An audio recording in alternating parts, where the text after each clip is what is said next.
So recently on the channel, I have talked about Xbox and Nintendo in 2026, what we know about them so far, and how I see these things playing out. Now, I never got around to making a Sony video, but Sony is pretty cut and dry as far as what we really know about them. We know that Marathon is coming out. Okay, we know that Saros is coming out, and potentially Wolverine is coming out in 2026 as well, and that's probably their slate of first-party games, at least the ones that have been announced thus far. But in the Xbox video, in the Nintendo video, and if I made the PlayStation one, in the PlayStation video, there was one consistent thing that I kept saying throughout those videos. It's not a matter of if prices are going to go up, it is a matter of when are prices going to go up. And I'm talking about from the console perspective. We are right now smack dab in the middle of an AI boom, an AI revolution, if you will. And I know that people will go online and complain about AI, and look, I'm not a huge fan of AI either. The problem is, it's already here. It's already being implemented. It's already being accepted by companies. Your Coca-Cola generative AI commercial that came out for the holiday season. I had to call State Farm yesterday to add a vehicle to my insurance policy that I just purchased. And guess what? Through the teleprompter that came up, it basically said, we use AI to do this sort of stuff. The genie is out of the bottle. The secret has been revealed. The seal has been cracked for AI. And it's not going to go away. It's not going to go anywhere because it's already being integrated in everything you freaking do. The time to really complain about AI was a year or two ago, but that opportunity has now come and gone. It's just a matter of finding your way through life and figuring out how we're going to survive as a species with AI running everything. But that's a topic for another day because video game console prices are going to go up in 2026.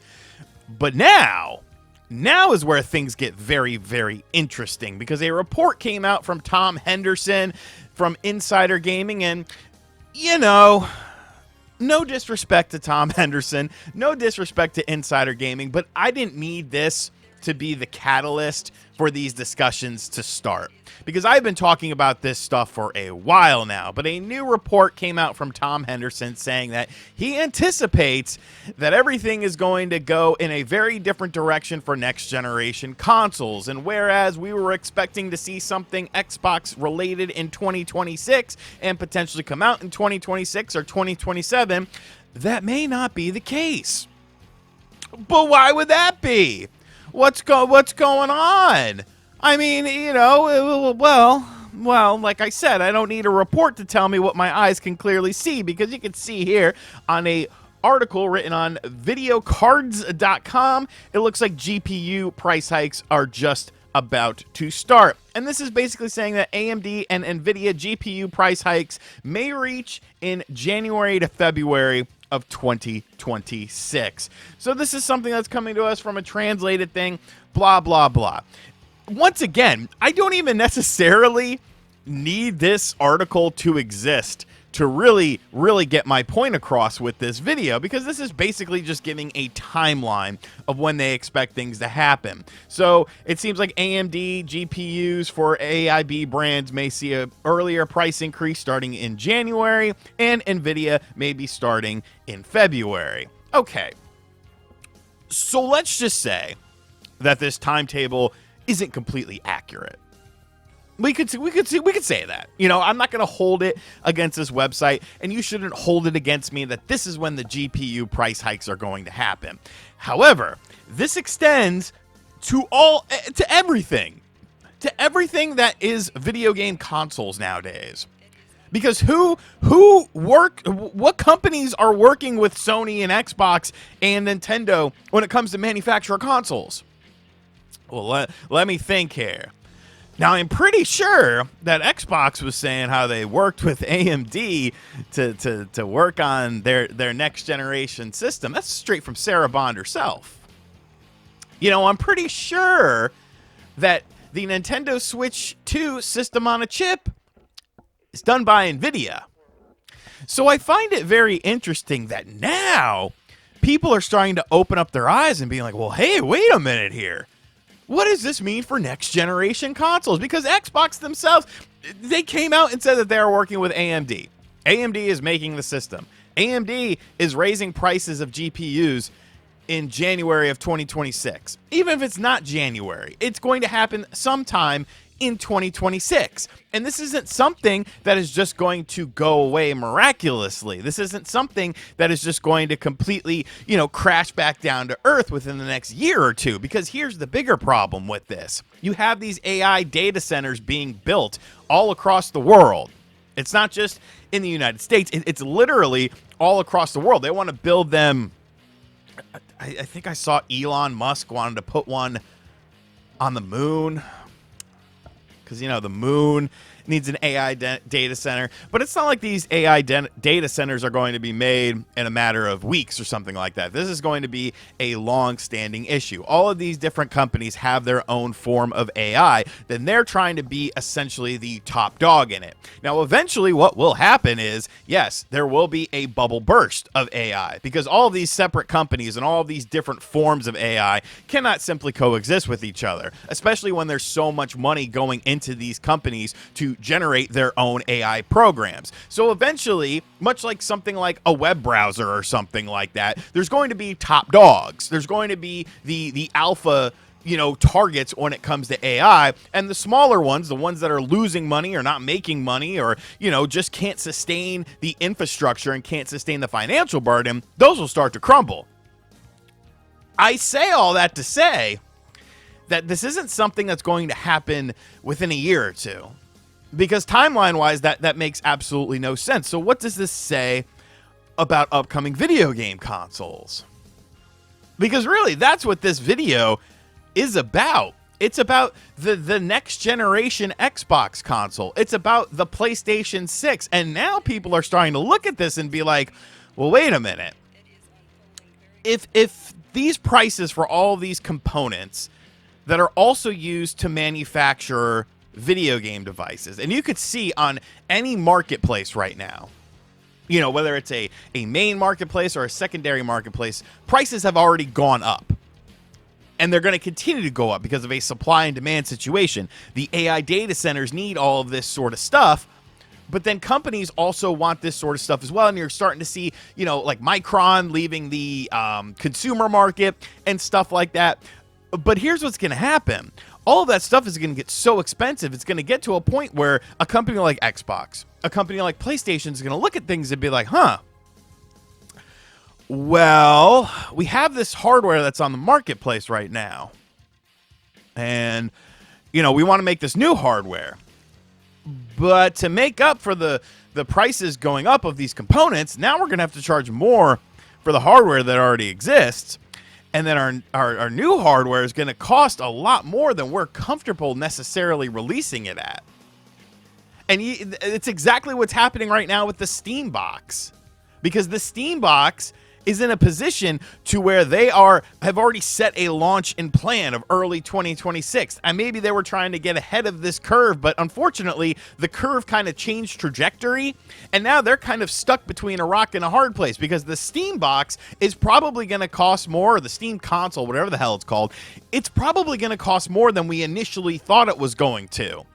And companies are going to see that, and having to charge $1,000+ for a next generation Xbox console or PlayStation 6 doesn't sound very attractive on a consumer level. And if it's just an incremental upgrade, what's really the point of getting rid of the system that you have on the marketplace? But here's the crazy thing. Here's the thing that just, I don't know why people don't see this. And maybe they are starting to see this a little bit. Maybe now that reality is setting in with this, maybe they're starting to understand this a little bit. We don't need new consoles. I don't need a new Xbox system that does what my PC does with Steam. I don't need a PlayStation 6 really right now either. You know what I need? Video games. Shocking. A shocking statement, I know, but I need video games from these systems. You launched in the pandemic. You had so many cross-generational titles, both on Xbox and PlayStation 5, that it really just starts to feel like the generation got started in, 2023? And then now we got to start talking about these next generation consoles. I've said this before and I've said this again. The reason that the console life cycle was so short during the 8-bit and the 16-bit and the 32-bit and the 64-bit era was because technology was constantly evolving. Look at the generational leaps between those systems, between the NES to the Super Nintendo, the Super Nintendo to the Nintendo 64, the Nintendo 64 to the GameCube, the Sega Master System to the Genesis to the Saturn to the Dreamcast, the PlayStation 1 to the PlayStation 2 to the PlayStation 3. Generational leaps used to mean something. They were a necessity because the video game industry was pushing forward and moving forward with innovative ideas, new technology, new graphical engines that couldn't be done on the previous systems. Have you really seen something? Have you really played something this console generation that you just looked at it and said, you know what? My old PS4 and my Xbox One, they couldn't run this game. It would have been like a 8-bit version to a 32-bit version. They couldn't run this game. I mean, maybe there's been a game or two here and there, but we're in mostly the era of, you know, like ray tracing, you know, reflections and lighting. And I mean, I guess that stuff's cool, you know, it can help you get your foot in the door. But at the end of the day, a good game is a good game. A great game is a great game. You know, one of my favorite games on the PlayStation 5 is Miles Morales. That was also on the PlayStation 4. Astrobot, that could have been a PlayStation 4 game. Xbox, hell, I've been playing Forza 7. Not 8, not Forza Motorsport. I've been playing Forza 7 lately because I like that game better. And I still think it looks great. I'm like, yeah, okay, maybe the trees in the background don't look all that great, but the vehicles look great. The tracks look great. The racing is super, super smooth. What are we trying to chase here? You don't even make money on console sales like that. Console margins are super small at the end of the day. And they're getting smaller and smaller because of AMD and NVIDIA's nonsense. Because of this AI nonsense. So focus on the games. Oh no! I'm not getting a PlayStation 6 until 2030. I'm not getting a next-gen Xbox until 2030. Do we need them? Have we seen an output level that says to you, you know what, we need this. We need this immediately.